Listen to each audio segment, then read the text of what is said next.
Welcome back to the Open Horizon podcast with myself, Jamie Marshall. I'm the owner and operator of a small sailing school based here in Brisbane on the banks of Moreton Bay on the east coast of Australia. This week I spoke with Dinah Garland, who spent 35 years living and working on boats all around the inland waterways of Europe and the UK. She tells the fascinating stories of what it was like to run horse-drawn barge businesses, as well as cargo and passenger businesses all over Europe. So without further ado, let's get right on to the interview. I was 17. I just come out of school. I had a couple of little jobs, and then I went off with somebody that was the love of my life. And it would be for him to say what drew him, but I've written down some bullet points here, which is freedom, beauty, independence, the natural world, inspiration, living in tune with nature's rhythms, space and time to expand, consciousness, to contemplate, to reflect on things, enjoying the light, the way the light hits the water and the waves and the trees and everything around. Because remember, I wasn't just out at sea, reading the landscape, reading the waves, reading the light and the shade of everything all around. So those were just a few of the things that I noted down, because life on the water for me wouldn't have been the same as life on the water for somebody who is sailing. It was very much a world in miniature, but with a vast expanse all around me, when nobody anywhere was reminding me much of the ordinary, plodding, everyday, physical, material world, except for the bridges we went under, where there was all these traffic jams over the top. And I used to look up and think, I wonder what they're all doing up there. I wonder where they're all going. But to be honest, the time I spent on the canals and the rivers, and by the way, these are river pearls, they're pearls from the river. Mussels make pearls, you see, as well as oysters. I was very young, so I went there at 17 and came away and went to live on the bigger boats when I was 26. So you could almost say that I wasn't really grown up all those years. So my recollections of that time, and this is just a quick overview, I'm not telling you anything detailed. My recollections would be very much kind of innocent and naive, I suppose you could say, because Jim was always the one with the maps, the timings, knowing where we were going, what we were going to be doing that day. And I was quite happy to be the, I don't know what you'd call it, but kind of the, what do you call Crew? that? I was going to say crew, but I was going to say like Tom the cabin boy. Like Tag I would along. do Tag along? say Crew? no. I was very much, without me, he wouldn't have been able to do it. I mean, without another person, he wouldn't have been able to do it. And then all of the years we spent working with the boat and horse. All of this kind of thing will come as a complete revelation to anybody that's just only known about sailing in the sea. You see, so I'll have to try and explain what that category was, or not category, but that segment of life was like, which went on for 4 years, in those years between 17 and 26. Jim, of course, is the great storyteller, the one for the anecdotes and the little sort of asides. And I'm afraid he's not here now. So,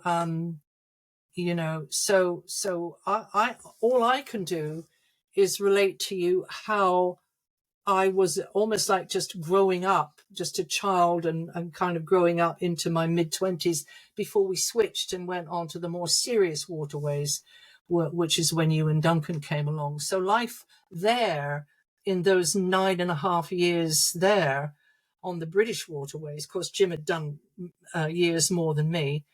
I was still at school when he first started going on the rivers and the canals in Britain.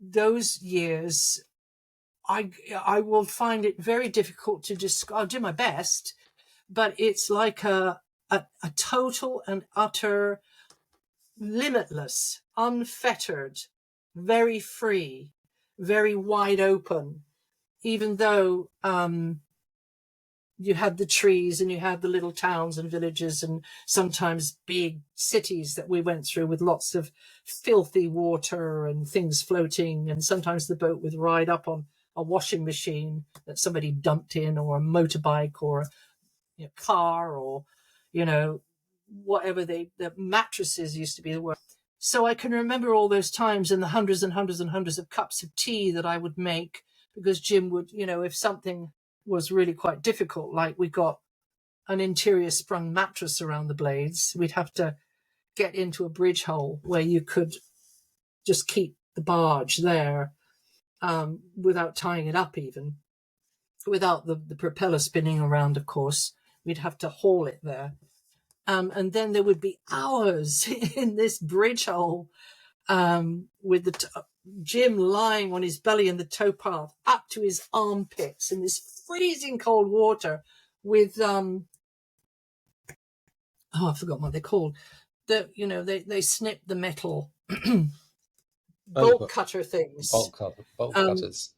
These cutters. things that wire cutter, but long, because you could pull out the handles, and because he had to try and get right under the counter without putting his head in, and snip, and it would be dark water, so you couldn't actually see down, and he'd have to do it by sense and feel and like second sense, really, to get this damn stuff off the blades. And then I'd be coming back and forth with cups and cups of tea all the time, and sort of, just try to keep the mood kind of positive, and then every now and again, you couldn't take the cold anymore. And then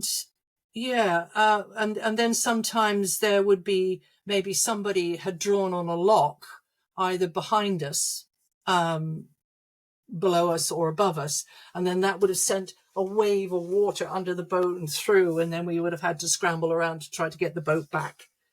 But in those days, there was not that much traffic on the canal. What we were doing was, we caught the tail end, an amazing time in history where there were crews and fleets, rather, of boats that worked for paper companies like Croxley, and, the chocolate making people, Cadbury's. They had beautiful livery on their boats with beautiful lettering on their boats, absolutely stunning. Obviously chocolate, but also a gold and yellow. Which years would they have been? What year was that? Those years where we caught the tail end of it was from 1967. Jim would have started, because he was 8 years older than me, so he would have started probably about 3 years before then, maybe, or even 4, 63, 64. And there was just the very, very remnants of some of these amazing fleets. There was, I believe there was, I'll have to look them up. Again, Jim was the one that knew all of these, but there were, I think there was Watney's, which is the beer people. There was, as I said, Cadbury's, Ovaltine. And they had their little fleet of barges, and each mostly they were families that lived on them. There was the boat with the motor that took the 30 tons, and then there was the butty, which had a larger cabin, which took the 35 tons, but didn't have an engine room, so there was more space.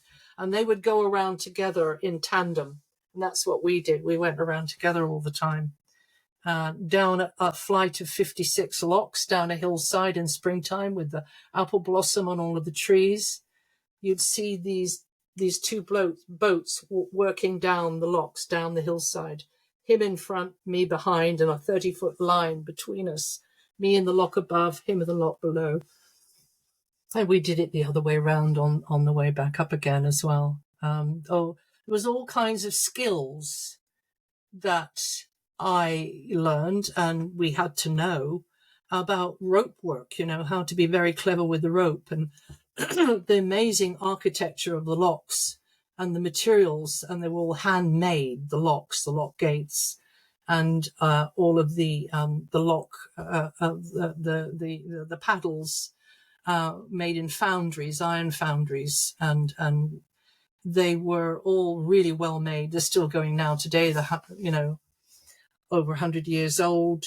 And the beauty of all of the locks and the bridges and the turnover bridges as well. In fact, I wrote something about that the other day on my it was somebody else's Facebook. I'll put it on my Facebook. Which is to rest the other shoulder of the horse from having to pull always on one side. The turnover bridge put the horse on the other side of the canal so he could pull from the other side.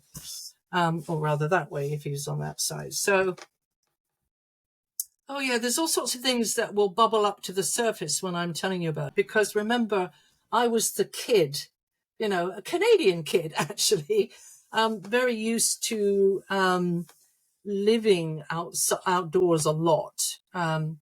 So it was natural for me to take to that outdoor boat life. It was just completely natural. And then being able to lasso things and getting really quite good with the ropes. Jim doing beautiful rope work like he would do on the helm and of the motor and the butty. The butty is an old North Country word for mate. So you had the motorboat, which had the engine, of course, and then you had its mate, which was the butty. And the butty had, as I say, more space in each. They weren't called barges; they were called narrowboats. Each narrowboat, and they were narrow. They were 7 foot wide by 72 foot long, and each one had a range. It was only recently I realized that the ranges were made up here in Scotland. They're called Goodwife ranges. And so when you're standing steering all day, of course, you're jumping on and off if you've got a flight of locks to deal with. But sometimes there will be long stretches where you just be standing in possibly pouring rain, the river or the canals, and you had the range down by your shins, down by your feet. So as long as you kept that range going all day, I would have to sort of see that I was on a straight bit, get my helm straight, and then dive down into the cabin, shovel in some coal, and then come back up again. So just to keep that heat coming up the body all day long, because otherwise you get really perished with the cold. And then when you were paired up, then I had a lot more freedom. I could make food down below. I could run around doing cleaning stuff, or sometimes I'd steer. And then Jim might be working on something like this. So this is a cabin stool that he made probably in about 1968. And I would take the tiller, and he painted it, of course. He found a plank floating in the water. That's where he made a beautiful coffee table. He found a piece of mahogany floating in the river.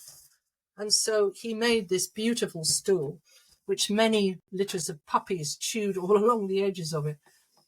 This was our only kind of table. We had a table that would hinge down from the wall, but then this was the only other table that we had in this little boat's cabin. Everything was beautifully painted, just like that stool. So the whole place was like an Aladdin's cave of gleaming brasses and beautiful paintings. And I don't want to go on too much about the painting, but this was the traditional painting, the roses and the castles. And everything, I suppose, because I'm looking at it down the lens of history now, and I've lived in lots of houses now since then. But I still am not used to the feeling of not being able to move, not being able to just start the engine and move. I still now, and I probably have lived in houses for about 25 years. I lived on the water, 17 37, 47, just shy of 30 years, always on a boat. But yeah, the polishing was very important because the boats were just, they were a sight to behold. I mean, they were heart-stoppingly beautiful. People would stop on the bridges or on the towpaths or wherever and just gaze at this amazing, almost like a magical a magical parade going by of glittering brasses and beautiful painting with beautiful lettering on the sides of the boat. Jim always kept everything really, really gorgeous looking and maintained and repaired and all of that. Yeah. We did care homes, old people's homes, handicapped people. We could get wheelchairs on if necessary. And Jim built everything. He built the seats. He built, the canopy, because it all had to be removed. So he built it in a way so that it could all be taken out at the end of the season, October, where we then turned it back into a coal barge, a boat that carried coal. And the horse would go away for the winter because we didn't use the horse for that. And the reason why we didn't use the horse for that isn't because the horse wasn't fast enough, because he was. Sometimes he was so fast, especially at night, because nighttime is the horse's natural time. So at nighttime, all of his senses were on alert and he'd really be stepping out in his huge hoofs. I mean, his hoofs were like that, with all the feathering around his hoofs, white feathering around his hoofs. And he'd be flaring his nostrils as well at night, sniffing everything in the air, because that's their natural time. And I could tell you there used to be a bow wave sometimes, even with 54 passengers in the boat, really, really stepping out fast to get back home, to get back to his field. So it's not that he was frightened, it's just that he was on alert, everything, he was noticing everything. But in the daytime, horses tend to be quite more plodding, because that's their natural time for sleeping. I won't tell you the stories about the times that he slipped into the water, but I was very much all to do with the horse. Jim was more to do with I went down the boat with taking the fares from the passengers. We charged them 50 pence. And I think it might have gone up to 75 pence, but it was very, very, very cheap. Well, it sounds cheap, but it was cheap actually. And then in the wintertime, he and I, because I was doing physical heavy work all the time, would get the seats out, and they'd all get stacked up in our depot, which was an old Victorian candle factory. Beautiful building, absolutely beautiful building, next to a great big dry dock, which was run by a friend of ours, called Dave. Jonesy. Jonesy, that's right. Yeah, David Jones. David Jones, yeah. And he was such a skilled craftsman, and he worked with amazing skilled people that made those beautiful those amazing oars where they skim the water, and they made these mahogany and beautiful boats they made in that dry dock. Yeah, no, he fixed my boat. Right. Okay. He was these people, I don't know, I think there's fewer and fewer of them now that have this skill handed down to them, this amazing ability to make very, very beautiful things that have a practical use as well. So we were right on a crossroads of everything, the river and the canal. And then if you carried on going down in one direction, you'd end up in Liverpool. So, but we never went down there. We only went down there once. I hadn't really been in England that long before I started, because I came over as a 10-year-old from Canada. And to be honest with you, I didn't even know the country that well at all. I didn't even know the country. So things that, the names of these places didn't mean a great deal to me. They kind of went in one ear and out the other, but they were very significant to other people. Yeah, so Betelgeuse. Well, the boatman called Betelgeuse. So the technical name is Betelgeuse. It's a star in the constellation of Orion. All of the old narrowboats were usually names of stars. They were called the star class narrowboats. But there was, I can remember Puppis, crater, moon, sun, Betelgeuse, comet. We had those two. But then there was the Admiralty class as well. There was the Anson. I remember the Anson. And they were named after famous admirals, I think. Yeah, I think that's what it was. But we were with the Star class ones, which was quite interesting because I later went on to, become very proficient in astrology and astronomy. Well, not astronomy, but astrology. So yeah, and then we go into the long winter, always on the move, sometimes having to break ice.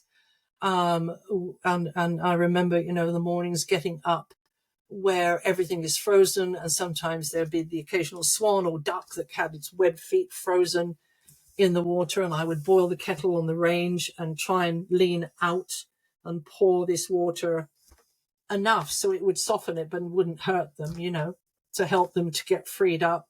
Because sometimes the freezing came really suddenly, and we only ever had a little old transistor radio, which we didn't. It was only in the evenings that we'd ever turn the radio on. Not like now, where we're all being overwhelmed with news and current affairs and weather and just everything that happens. It's immediately online.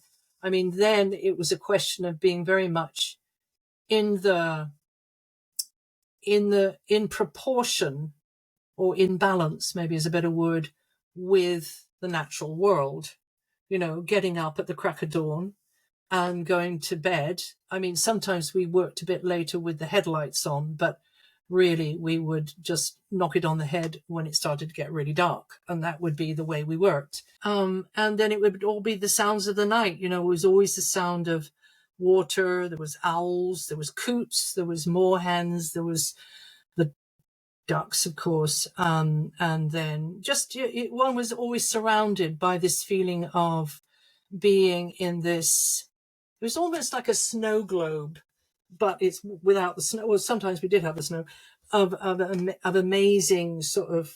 It was like a magical world. It's like a magical world, and the people that lived down near the water in those days, before it became trendy and fashionable, were the most fascinating characters. I mean, unbelievably fascinating. But I won't go into that at the moment. But and they again were very much at one with everything around them, and very calm people, and very, I suppose, people that appreciated the beauty of nature and being in nature, like we did, almost like you disappeared into nature as part of nature, in the same way as the trees or as the sky or the water.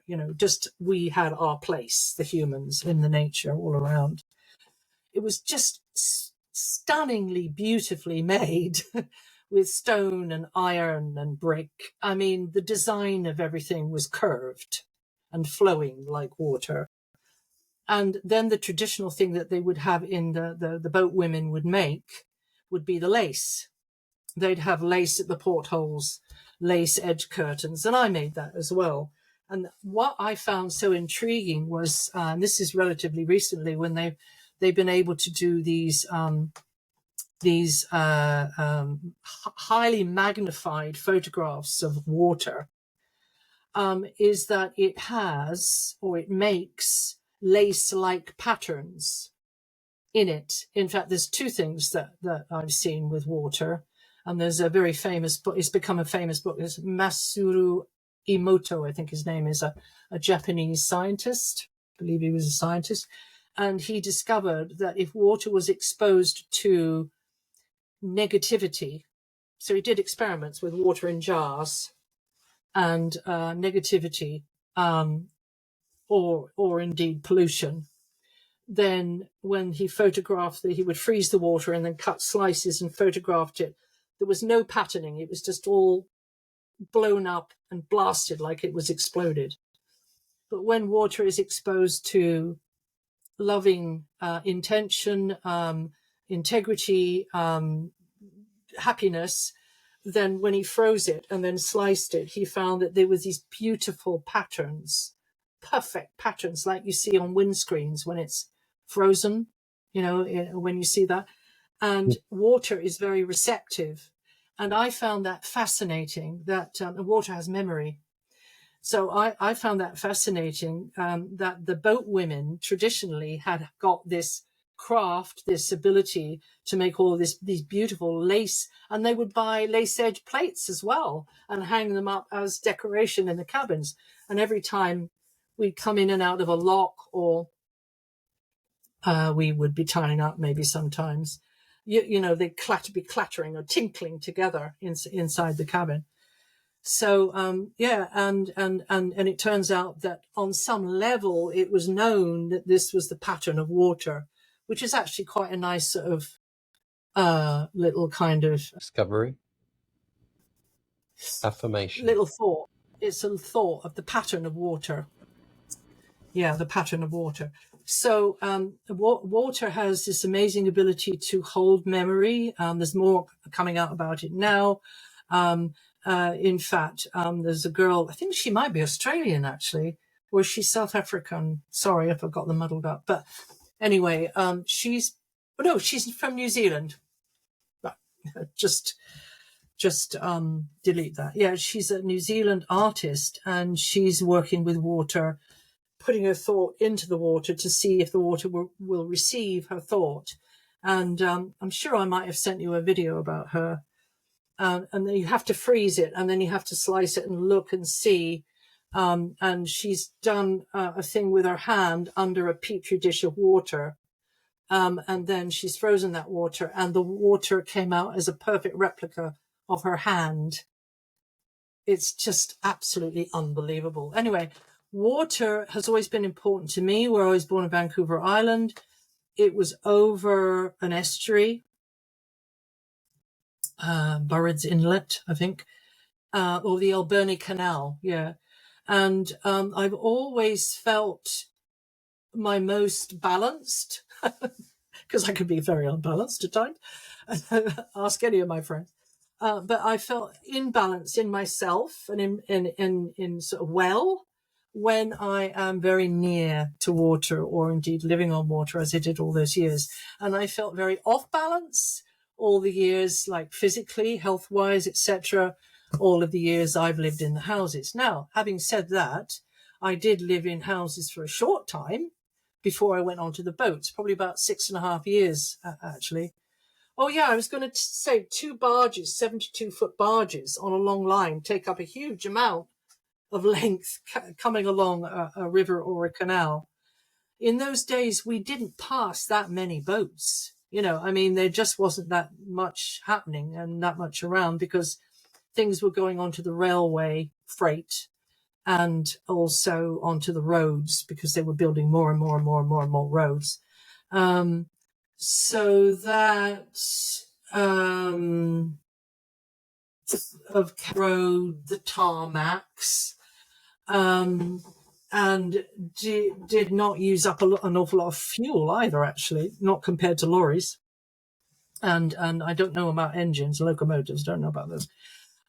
Kind of was just falling, you know, out of favor. It wasn't, but we were one of the last ones to be carrying the coal up and down the canals, and then of course working with the horse. That was also a very ancient way of working horses with the, you know, water horses, in fact, because they used to have the packet boats, and the packet boats would carry packages for the post office, the Royal Mail, and also letters, and they would canter or gallop along those towpaths, and they would have to change them halfway along, depending on where they were going from and to, like Chester to Ellesmere Port, or maybe on up to Liverpool. Partly they'd have to go by steamer then. But along the towpaths, they would be galloping sometimes, you know, like in America, Paul Revere, I think, is one that pops into my head. And they would carry the post, they would carry the mail. And that's what they used to do on the packet boats. And in fact, the name of our business was called the Chester Packet, because the building we used, we were told by some of the old people around in the community, used to be where they would keep some of those boats, because it was it was near the dry dock, etc. So Yeah, so that's how we came to the conclusion we ought to call our little business the Chester Packet. And then when our lives changed, when we sold that business and we stopped carrying the coal, etc., in the winters and went into very, very large barges on the mainland of Europe, that I think is another story for another day.